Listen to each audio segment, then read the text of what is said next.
हमारे पूर्वज आपने देखे होंगे, हमने तो खूब याद है, झोंपड़ियों में टाइम पास करके कई कई पीढ़ी। उनका तो इतना काम है, एक चारपाई डालनी आपने, चाहे 10 कमरों का मकान है आपका, एक कमरे में एक कोने में 3x7 फुट की जगह चाहिए आपने। घुटने तो घुड़िया तो मोकली है। कबीर साहब तक कहते हैं घर तो 3.5 हाथ और गढ़ा तो 4.25 है।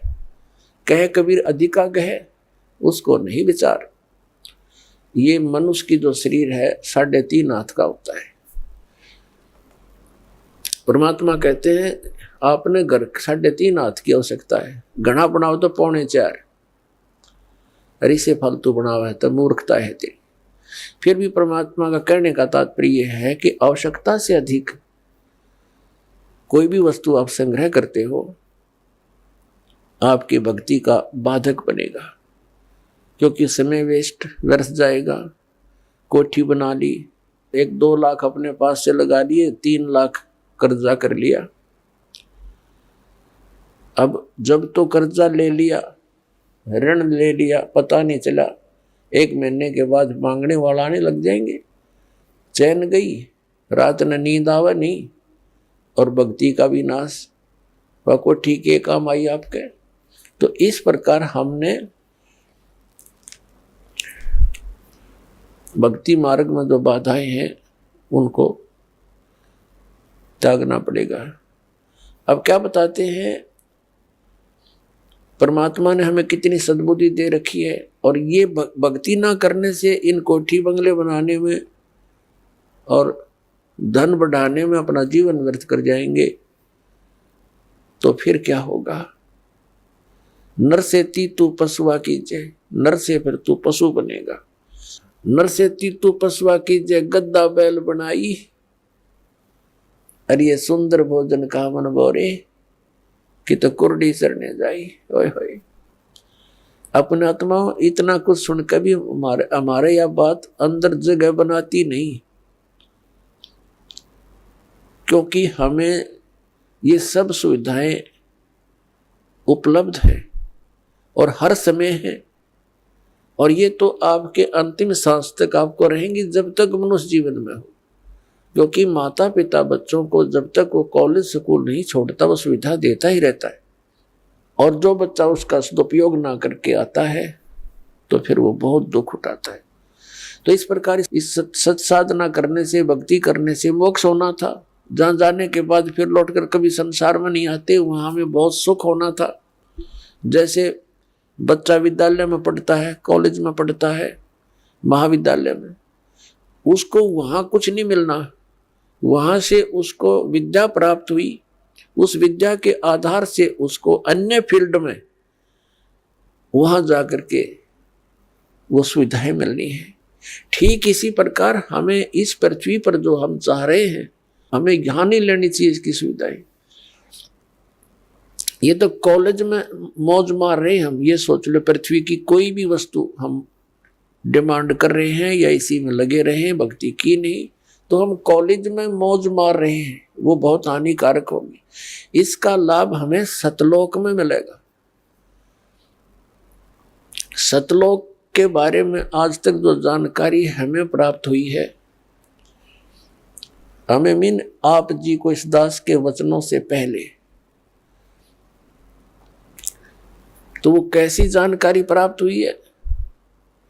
सतलोक का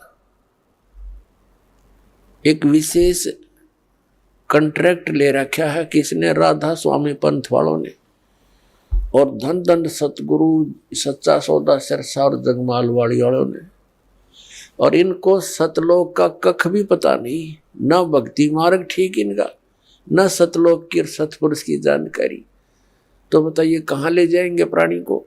और फिर ये कबीर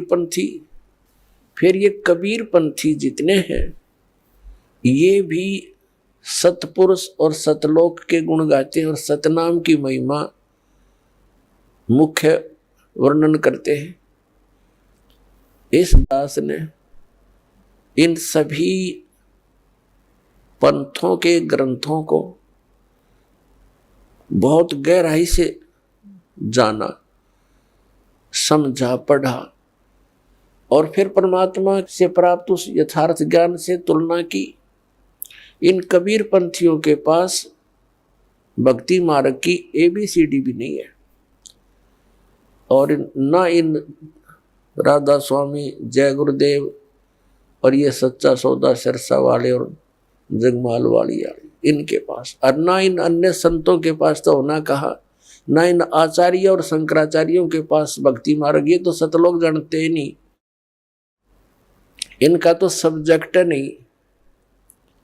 ये तो श्री राम, श्री कृष्ण, श्री विष्णु और श्री शंकर भगवान की पूजा तक सीमित किए हुए हैं, आचार्य और शंकराचार्य और ये सुधांशु जी महाराज और ये आसाराम जी महाराज और ये सतपाल जी महाराज और ये बालयोगेश्वर जी महाराज और ये सारे कृपालु जी महाराज और ये दूसरे जितने ये ब्रह्म ऋषि कुमार, ये इस तरह के सारे ये कख नहीं इनके पास भक्ति मार्ग का। पूरे विश्व को डबोए बैठे, अपना नाश कर रहे। अपने आत्माओं, जिन पुण्यात्माओं को ज्ञान नहीं तो ये सोचते हैं कि रामपाल पता नहीं अपने आप में के मान रहा है, अपने आप को विद्वान मानता है। इसमें विद्वान और अविद्वान की बात तो है ही नहीं। हमारे सदग्रंथ परमात्मा ने दे रखे हैं, उन सदग्रंथों की जिनको जानकारी है तो वो भक्त है, वो संत है, और उसकी जानकारी नहीं है वो ना भक्त है। भक्त तो हो ही नहीं सकता क्योंकि उसको थ्योरी का पता नहीं, प्रैक्टिकल करेगा क्या।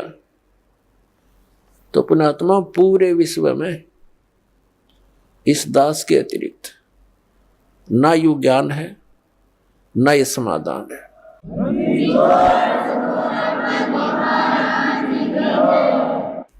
ये वचन प्रथम बार कोई सुनता है तो उसको खटकते हैं, लेकिन समय आने पर ये अच्छे भी लगेंगे, मीठे लगेंगे।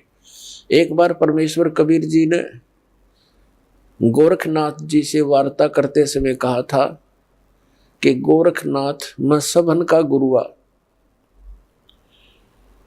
परमात्मा ने कहा था मैं सबका गुरु हूं, उस्ताद इस अध्यात्म मार्ग में।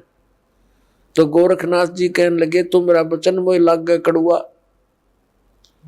कि आपकी बात मुझे अच्छी नहीं लगती, आप कहते हो मैं सबका गुरु हूं।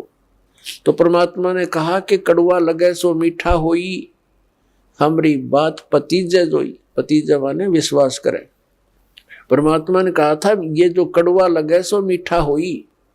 आज आपके या गले नहीं उतरी ये बात कि मैं सबका गुरु हूं, मैं सदगुरु हूं, वो अलग बात है, लेकिन कड़ुआ लगे सो मीठा होई, हमारी बात पतीजे जोई। विश्वास करो, मैं जो बता रहा हूं इस पर करके देखो, अध्ययन करो, सदग्रंथों को चेक करो, फिर ये बात आपको सच्ची महसूस होगी जो दास ने अभी कहा था।